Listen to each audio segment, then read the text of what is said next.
दोस्तों, आज की कहानी है हर बात मायके में बताना जरूरी तो नहीं।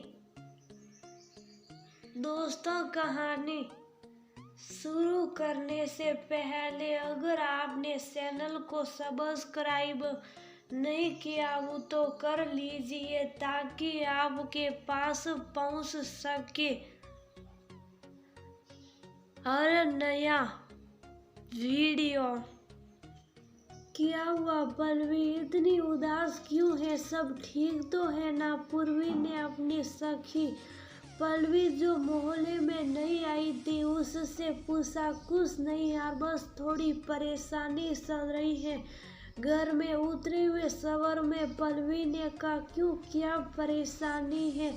मियाँ जी से झगड़ा हो गया क्या? छेड़ते हुए पूर्वी ने पूछा। नहीं, ऐसी कोई बात नहीं है, या तो सब ठीक है, पर मेरे मायके में सब उथल पुथल हो रहा है, वो भी मेरी वजह से। कहते हुए पल्लवी की आंखों से आंसू छलक गए। अरे अरे, तुम रो क्यों रही हो? जो भी बात है मुझे आराम से बताओ। पार्क में पड़ी पास की एक बेंच पर बैठाते हुए पूर्वी ने कहा। पल्लवी और पूर्वी की अभी कुछ महीने पहले ही दोस्ती हुई थी। पल्लवी मोहल्ले में नहीं थी तो ज्यादा किसी से बात नहीं करती थी, पर पूर्वी के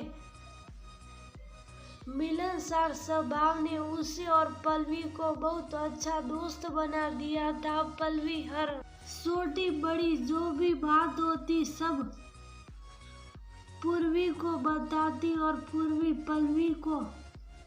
दोनों को साथ देख लोग भी यही अनुमान लगाते कि दोनों एक घर परिवार की सदस्य हैं। पर अभी कुछ दिनों से पल्लवी न तो पूर्वी से मिल ही रही थी और न ही फोन पर बात कर रही थी। कई दिनों बाद पल्लवी को देखा पूर्वी खुश थी, पर पल्लवी का चेहरा लटका हुआ था। ज्यादा जोर देने पर पल्लवी ने बताया कि उसके पिताजी की तबीयत बहुत गंभीर है और वह अस्पताल में। उसकी बात सुन पल्लवी ने उसे सांत्वना दी, जिस पर पल्लवी और तेज रोने लगी और रोते हुए अपना हाथ सुलाने लगी। मेरे पिताजी की हालत की जिम्मेदार मेरे ससुराल वाले ही है, न मुझे या वो लोग इस तरह परेशान करते, न मेरे पिताजी को पता चलता और न ही वो बीमार पड़ते। रोते हुए पल्लवी ने अपनी बात कह डाली। शांत हो जाओ, यूं रोने से हर समस्या का हल नहीं निकलता। तुम खुद सोचो, क्या इसमें तुम्हारी कहीं भी गलती नहीं है? आज जिस हालत में तुम्हारे पिताजी है, कहीं ना कहीं उसमें तुम्हारा हाथ नहीं है। पूर्वी की बात सुन पल्लवी ने आंखें बड़ी करते हुए पूछा, मेरा हाथ? मैं क्यों अपने परिवार वालों को दुखी करूंगी? ये सब इन्हीं लोगों की करनी है। मेरे पिताजी रात दिन मेरे विषय में सोचते हैं, इसलिए वह बीमार पड़े। पूर्वी ने लंबी सांस लेते हुए कहा, देखो पल्लवी, ये छोटी छोटी बातें हर घर परिवार में होती है। शायद ही ऐसा कोई घर हो जहाँ थोड़ी बहुत कहा सुनी नहीं होती है। कहीं किसी चीज को लेकर कहा जाता तो कहीं किसी और बात पर, लेकिन इसका मतलब ये नहीं है कि हम हर बात अपने मायके में बताएं। मुझे पता है अभी तुम्हें मेरी बात ठीक नहीं लग रही होगी, मगर हर बात मायके में बताने से हम खुद तो थोड़े समय बाद सामान्य हो जाते हैं, मगर हमारे माता पिता हमारी परेशानी सुनकर और ज्यादा परेशान हो जाते हैं। वो बात थोड़े समय बाद हमारे लिए बहुत छोटी या बेकार सी हो जाती है, लेकिन हमारे माता पिता के लिए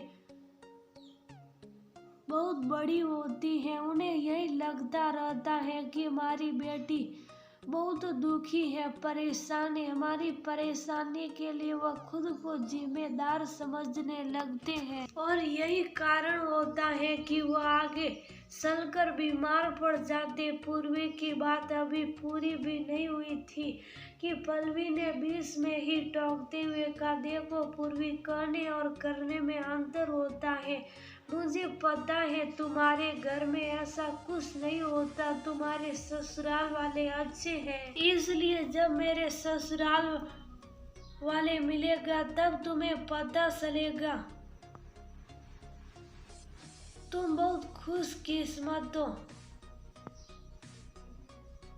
ऐसा कुछ नहीं है, मेरे ससुराल वाले भी वैसे ही जैसे तुम्हारे, बस फर्क इतना है कि मैं अपने ससुराल की हर छोटी छोटी बातें अपने मायके में नहीं बताती जब तक बहुत जरूरी ना हो। अगर कभी मेरी सास से कुछ कहा सुनी होती भी है तो मैं अपनी माँ को इस बारे में कुछ नहीं बताती। यही कारण है कि मेरे मायके में भी सब कुछ बहुत खुश रहते हैं, क्योंकि उन्हें लगता है कि मैं बहुत खुश हूँ, और सच कहूँ तो मैं भी बहुत खुश रहती हूँ। मुझे पता है मेरे माँ पापा मुझे लेकर निश्चिंत हैं। दूसरी तरफ मैं मेरी सास को भी ज्यादा देर गुस्सा नहीं रहने देती, किसी न किसी तरह उन्हें मना ही लेती हूँ। देखो पल्लवी, अपने लिए खुशियों की तलाश हमें खुद करनी पड़ती है। हम पर निर्भर करता है कि हम किस चीज में खुश रह सकते हैं और किस में नहीं। अगर हम चाहे तो हर दिन और हर वक्त खुद भी खुश रह सकते हैं और सबको खुश रख भी सकते हैं, और शायद तो इसके उल्टे हो सकता है। यही अगर तुमने अपने घर ने यूं हर बात बता कर उन्हें परेशान न किया होता तो तुम्हारे पिताजी आज समझते होते और तुम भी खुश होती। हम अब बड़े हैं, जिम्मेदार भी हैं, कुछ समस्याओं समाधान हम खुद भी निकाल सकते हैं। हर चीज के लिए माता पिता को परेशान करना ठीक नहीं, ऐसा मेरा मानना है। पर अभी भी देर नहीं हुई है। तू अपने पिताजी का पूरा ध्यान रखो जिससे वह जल्दी स्वस्थ हो जाए, और फिर बस यही कोशिश करो कि तुम्हारी वजह से किसी को दुख न हो, और खुद भी खुश रहने की कोशिश करो। जिसको जो बोलना है बोलने दो। हम हर किसी को शुभ नहीं करा सकते और न ही हर किसी को खुश, मगर थोड़ी समझदारी से अपनी खुशियों की तलाश खुद जरूर कर सकते। और सबकी बातों पर ध्यान न देकर खुद पर ध्यान देने से हम बहुत सुकून और खुशी पा सकते।